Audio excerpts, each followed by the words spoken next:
Hey guys, this is the mid-Puck video on Puck's skills and talents. Puck's skill progression is, to me, one of the most enjoyable in the game. He's not a completely stale hero when it comes to the skill build. You can mix it up pretty often, which is really nice and keeps it interesting, in my opinion. So, let's jump right in. The skill build for Puck is what we're going to go over first, then we'll go over the talents afterwards. So, for Puck's level 1, we're really only going to have the choice between Illusory Orb and Phase Shift here. Winning Rift doesn't have too much utility at level 1, and the other abilities are generally just better to get. So our level 1 decision is going to be between the Illusory Orb or the Phase Shift. So we have to understand when each is better and what advantages we get out of getting each one. So let's just go over the advantages here.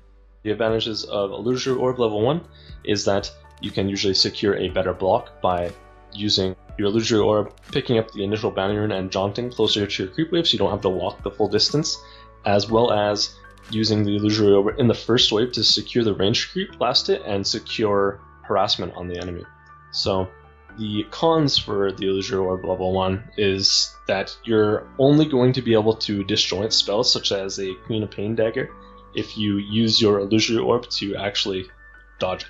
So when it comes to Quap's Dagger, it's much easier to dodge with a Phase Shift, and obviously you don't expend mana using Phase Shift, so it's not going to cost you anything to dodge it with Phase Shift. But if you have this Illusory Orb level 1 and the Queen of Pain tries to dagger you, you're going to have to jaunt your orb while the dagger's flying for you to actually disjoint it. So you're going to have to be careful with some of these things that you're wanting to disjoint level 1 if you're going for this Illusory Orb first build, because you don't want to end up taking too much harassment because you don't have Phase Shift ready. As for Phase Shift level 1, you can get Phase Shift level 1 against heroes like Queen of Pain, maybe other, high damage output heroes in lane, so something like maybe a Storm Spear you're going to want to avoid his auto attacks, something like that, but usually we're going to be getting the Illusory Orb level 1. Nothing is too scary to lane against with no Phase Shift at level 1, so I say we're usually going to put the skill point into Illusory Orb level 1 and just proceed to get our Phase Shift at level 2.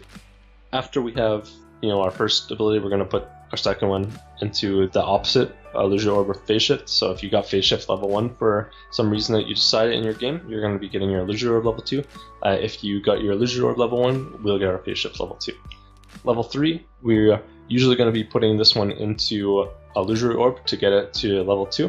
Level 1 Waning Rift at this stage in the game is not really going to do too much other than waste your mana. So we're going to be just putting more points into our Illusory Orb at this stage of the game, just to get us extra damage for lane, extra harassment, extra last hitting ability. It just gives you more control over your lane than Waning Rift level. So for level 4, we're going to be getting our first